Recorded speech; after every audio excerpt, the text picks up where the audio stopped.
Good afternoon, Pnawn da. Thanks for coming. Diolch am ddod. Obviously, we've got Ryan. First of all, then Ashley will be in about 15 minutes' time. We'll take 4 or 5 questions to start. Or 5 or 6, I think it might be, from Rob Phillips at the BBC. Thanks. Afternoon, Ryan. Afternoon. I know you've got a big game tomorrow, but extraordinary situation with Denmark. What sort of side do you think you're going to be facing on Sunday? And have you ever come across this sort of thing before? No, I mean, what sort of team I'm going to face, I don't know. I mean, there's still a bit of me that, they'll sort it out, but every day it looks like more and more unlikely. But the thing is, for me, I've got a big game tomorrow, so all my concentration is on that. Of course, I'm keeping an eye on what's going on, but at the moment, concentration's just on tomorrow's game. So that's what I'm focused on at the moment, and that's where all the energy's going into. So I've got an eye on it, but I'll deal with that after the game tomorrow. When you were a player, could you ever have imagined not playing for your country because of contractual dispute, image rights? We didn't have image rights back then. Image rights, 25 years ago, yeah. No, I mean, I don't know the details. I don't know the ins and outs. So it's hard for me to comment. It's very unusual, of course it is. And what are they, a top 10 team? So, I mean, it's strange, and especially that they did well in the World Cup. Obviously, the last few years, the form has been brilliant. So, yeah, it's strange. And as a football player, you just want to play football. But obviously, if you feel that you're not getting a good deal, or the other side of the coin, federation, think that they are getting a good deal, it's just something that you would think would have been sorted out by now, but it's not. And like I say, I'll just face that problem when it comes.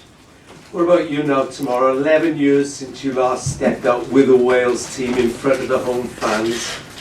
What will you be going through tomorrow? What will your emotions be listening to that anthem as Wales manager?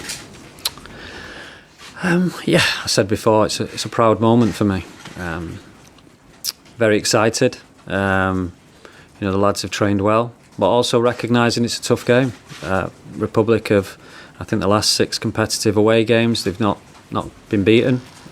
So we know what we're up against. We know we're up against a team who's going to work hard, who's going to make it difficult for us. So proud moment for me. Can't wait. Just like as a player, the build up to it. Yeah, you've got to do it, but really, you can't wait for the game to come.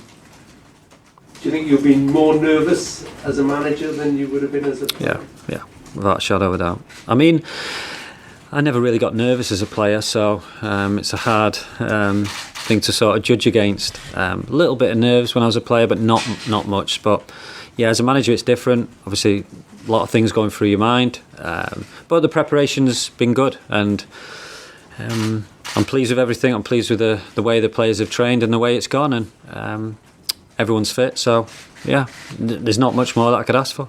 And how tough Ireland will be, but your era starts now, really, doesn't it, in earnest? What can people expect from a Giggs team?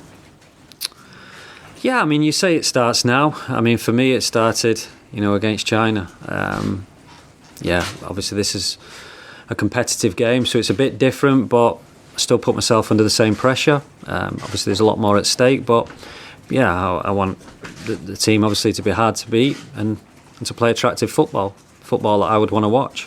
I want the players to go out and express themselves, do what they're good at. If they defend the right way, and if you're a player who likes to take players on, do that. Do the things that made me pick you. So, I want my teams to work hard and go out and express themselves. And you want Gareth Bale to do what he did in the Champions League final. He's been nominated as one of the goals of the year for the Puskas Award. What did you make of that goal, and how did you see it? I can't believe there's any other goals that have been nominated. It's a winner. That's as simple as that. In any other game, it would be a contender to do, but to do it in the Champions League, there's only one winner for me. It was an amazing goal, and I don't know if I've said before, but we were in LA. We were all in the meeting room watching it as a squad and as a staff, and it was one of them moments where it was just that that noise that you make when you see something unbelievable. It's just like, wow. And everyone was clapping. It was just one of them moments that give you goosebumps. You know, even talking about it now, you get goosebumps, because to do it, yeah, amazing, but to do it on the biggest stage, equally amazing. What are they going to do tomorrow?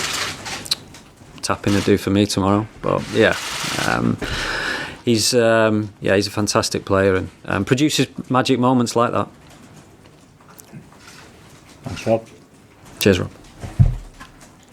Next question. Right, is there any of the younger guys going to be playing tomorrow? Yeah, I'm not going to tell you, but obviously they're in the squad. I've got a real good balance at the moment of the players who have done so much, but like I told you when I took over, I want it to be competitive. I want them young players pushing the more experienced players, and also the other way around. You know, I was a player who got a chance when I was younger, but also I played until I was 40, so doesn't matter, age doesn't matter to me, but it's great to have them older players, you know, show the way, show what it's about to be a player on the international stage, and it's a fantastic group, and them players are showing the way, not only on the pitch but off the pitch as well, regarding team spirit and how to conduct yourself. So I'm lucky in that respect. I've said it before. There's a lot of freshness about the squad this time. Yeah, it is, because that's what young players do. They, you know, when a young player's after your place, you know, you're looking over your shoulder, it may just give you that little push. And you've got the hunger and the desire of the younger players who want to be in that team. But also you can't underestimate the more experienced players. You know, it's easy getting into a team, it's much harder staying. So that's what I wanted, competitiveness in training and in games, and that's what I've got. And is Ash ready to start tomorrow? Yeah, all the players are ready to start. Obviously Ash is the captain. I've picked him for the squad. Whether he plays or not, you know, we'll have to wait and see. Next question. Ryan, Yes, that's it. you've taken over from Chris Coleman. How difficult a job is it to follow him? And has England's performance at the World Cup put any pressure on you as Wales manager to deliver for Wales? No, I mean, I'm following a fantastic manager who did what no other manager could do for a long time, get Wales to a major championship. Cookie was my first roommate in my first under-21s game, so we go back a long way. And what he did was fantastic. So yeah, there may be an added bit of pressure, but also you can look at it the other way, where now we've done it, we've had a little taste, we want more, and we know we can do it. So yeah, it works both ways. Regarding pressure, yeah, I put pressure on myself all the time. So like I said before, you know, it doesn't matter if it's a friendly or a competitive game, I'll always put myself under pressure. And I was out there in the World Cup, so regarding the World Cup, yeah, of course every player wants to be a part of that, wants to be, and once you're over there, yeah, it makes you think even more, want to be a part of the next one. How have you dealt, Ryan, with the sort of the gap between China and this week? Oh, well, I know you went to America, but... Yeah, it's something that I knew was part of the job, so I sort of prepared myself as best I could. Obviously, it's got its pluses. You know, I can go to the World Cup, and I can go to games during the week, during the weekend.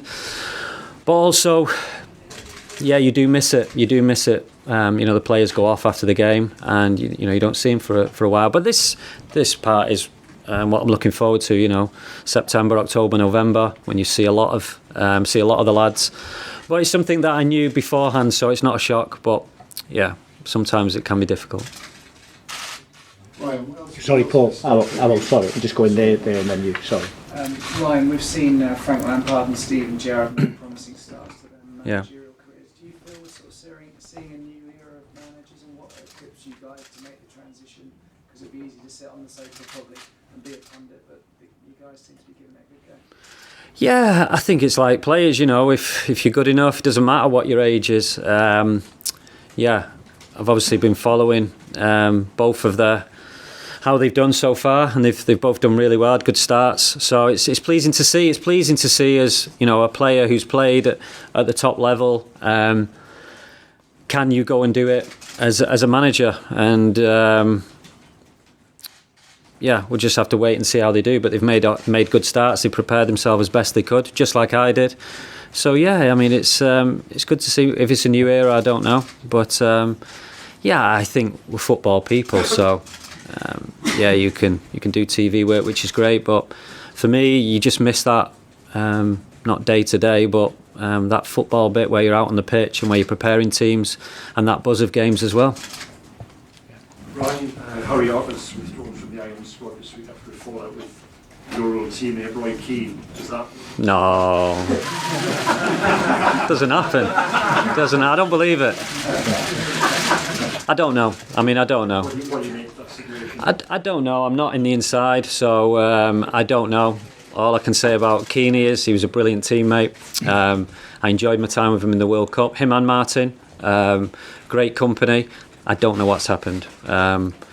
So it's hard for me to comment. All I can know as Roy as a person, get on with him really well, and I'm looking forward to seeing him tomorrow. On a wider issue, he's surprised Roy has spent 5 years as a number 2 now, and he hasn't taken the chance to go back into management. I think he enjoys it. I think he enjoys it under Martin. I think eventually you want to get back into club management because, again, like the guys that I mentioned before, he's a football man, and but he's enjoying it.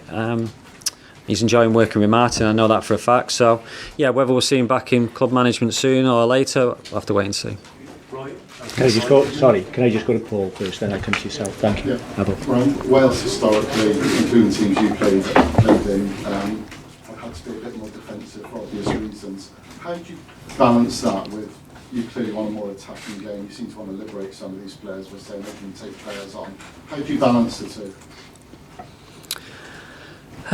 Well, football is all about getting the balance right. You know, you want to go out, I want to go out and excite fans and express themselves, but obviously you have to earn the right to do that as well. So you have to win your battles, you have to make sure that you run harder than the opposition, and defending starts from the front, as it always does.